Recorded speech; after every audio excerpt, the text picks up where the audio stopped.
Hi, thank you for watching Digging to China. I'm Dong Xiong. If you have not done so already, please subscribe to my channel. Thank you very much. I want to share a piece of news that has garnered considered public attention in China and has become a trending topic on major platforms. At the start of the new year, China found itself entangled in the fires of war. The outbreak of conflict within China has left its internet users profoundly astonished.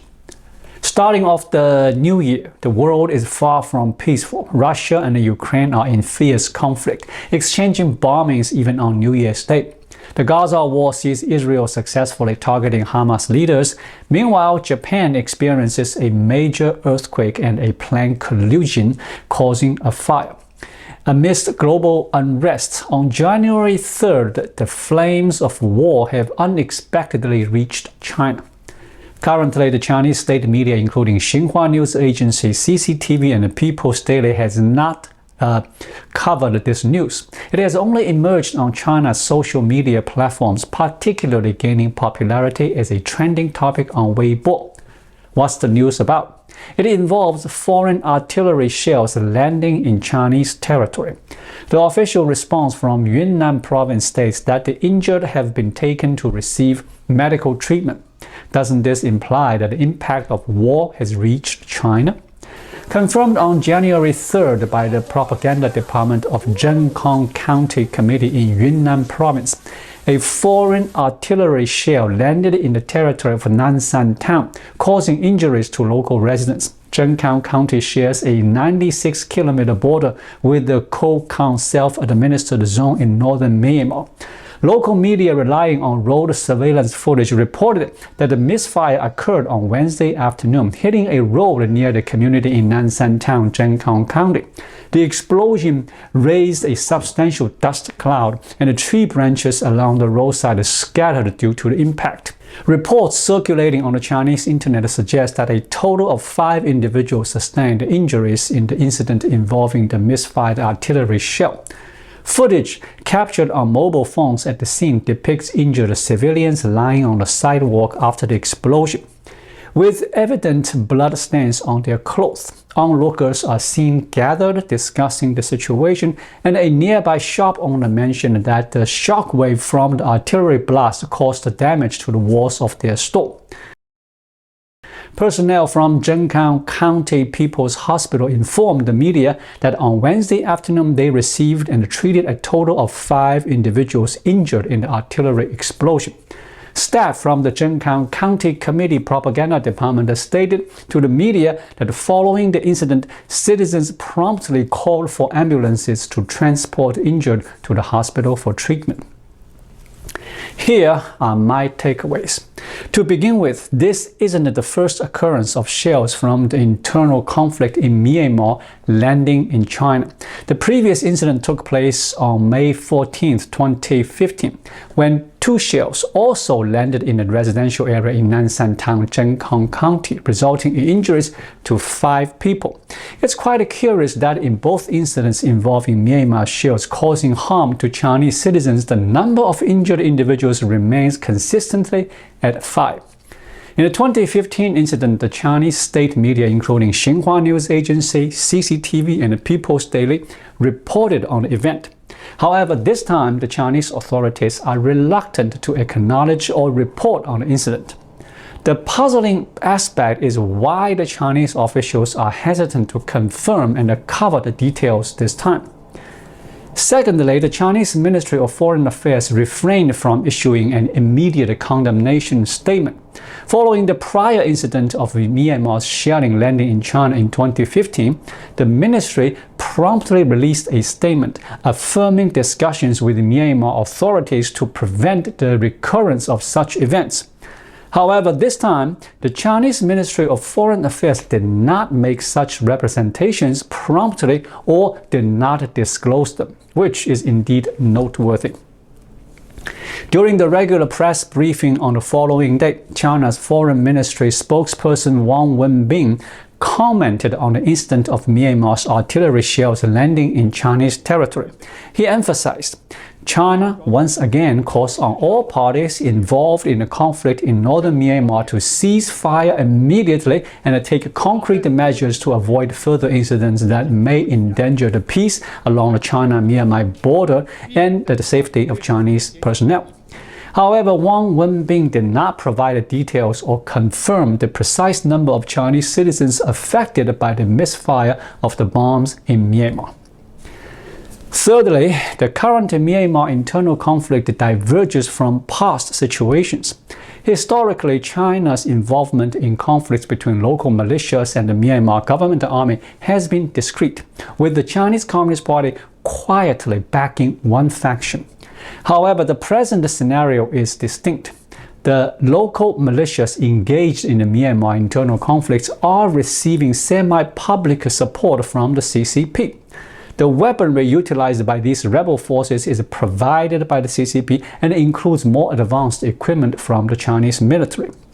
Consequently, the extent of Chinese participation in this round of the Myanmar internal conflict surpasses any involvement observed in previous instances. In previous discussions, I shared an opinion that Xi Jinping seems to be taking calculated risks, possibly modeling his action after Vladimir Putin's Wagner Group by employing mercenaries abroad. Xi Jinping also appears to be emulating Iran's strategy, supporting groups like Hezbollah in Lebanon, Hamas in Palestine, and the Houthi rebels in Yemen. In a similar fashion, Xi Jinping seems interested in employing mercenaries in Myanmar. The weaponry now used by the Myanmar rebel forces is more advanced, and their objectives diverge from those in the past. Some factions in Myanmar have been proposed merging their controlled areas with China. As a result, there are noticeable shifts in the Chinese Communist Party's official stance on the Myanmar internal conflict, with significant changes in China's level of involvement. Due to a more substantial commitment, the Chinese Communist Party's stance on the internal conflict in Myanmar has diverged from its previous approach. In the past, the CCP aimed for a peaceful resolution, emphasizing that the stability in Myanmar would contribute to a stable border. However, in this instance, it is clear that the CCP desires these local militias in Myanmar to make a significant impact. This notion of making a significant impact implies that the CCP has two major strategic objectives. One is to establish a so-called buffer zone that it can control. The second, with a more long-term perspective, is to utilize these armed groups to wield prolonged influence and shape the political landscape in Myanmar. The Myanmar authorities are well aware of the extensive involvement of the CCP in Myanmar's affairs, a departure from previous years. In the ongoing conflict between Myanmar's local militias and the government forces, the spokesperson for the Myanmar Ministry of Defense openly accused the CCP of being an aggressor.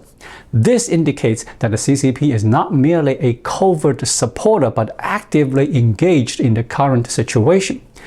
Imagine the potential consequences if Xi Jinping adopts a strategy akin to supporting Hezbollah in Lebanon through Iran or endorsing the Houthi rebels in Yemen. Such actions could have significant repercussions on regional security and consequently impact domestic security within China.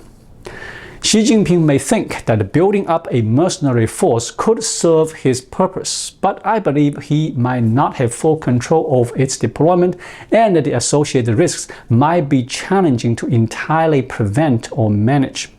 It's widely known that the numerous pro-CCP Chinese individuals, often referred to as little pink patriots, have actively participated in conflicts abroad, such as in Myanmar. Some have even traveled to Ukraine to support Russia in its military actions. Recently, on Chinese social media platforms, there was news about a young man from Henan province who lost his life in the Ukraine conflict. He had previously engaged in warfare in Myanmar and, before his demise, shared his reasons for choosing to go to Ukraine and assist Russia. He mentioned hearing about international volunteers, including Japanese and others from Western countries, participating in the resistance against Russian aggression in Ukraine during his vacation after returning from Myanmar. This Henan resident, a passionate supporter of the Chinese Communist Party, expressed intense anger and sleeplessness, stating his discontent with historical imperialists who invaded China, particularly referencing the Eight-Nation Alliance during the Qing dynasty. Consequently, he decided to travel to Ukraine to aid Russia against what he perceived as imperialist invaders. Sadly, he met his end in Ukraine in December last year. This incident sheds light, albeit indirectly, on the presence of numerous fervent pro-CCP individuals in China, aka Little Pink Patriots. These individuals willingly engage in conflicts by traveling to places like Myanmar and Ukraine.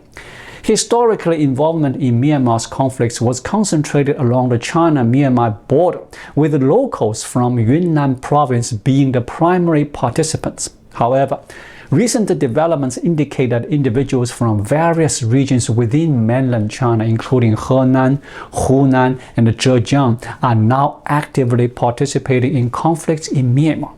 Does this align with Xi Jinping's assertion of being preventable and controllable? Not necessarily. There is uncertainty about whether these individuals might bring weapons back to China in the future, a situation that Xi Jinping may find challenging to manage. Hence, the occurrence of the Myanmar conflict spreading into Chinese territory at the start of the new year is an ominous sign. Although this incident may not pose a major threat to China's formidable defense capabilities, its symbolic importance is significant. It urges us to reassess the role played by the CCP in the current conflict in Myanmar and reconsider the potential consequences of the CCP's heightened support for insurgent groups on the situation in Myanmar and the broader security landscape in China. In my view, Xi Jinping has unleashed a malevolent Pandora's box. Thank you for watching. Please leave a comment and subscribe to my channel. Just click the subscribe button right here. I'll see you again shortly. Until then, be well.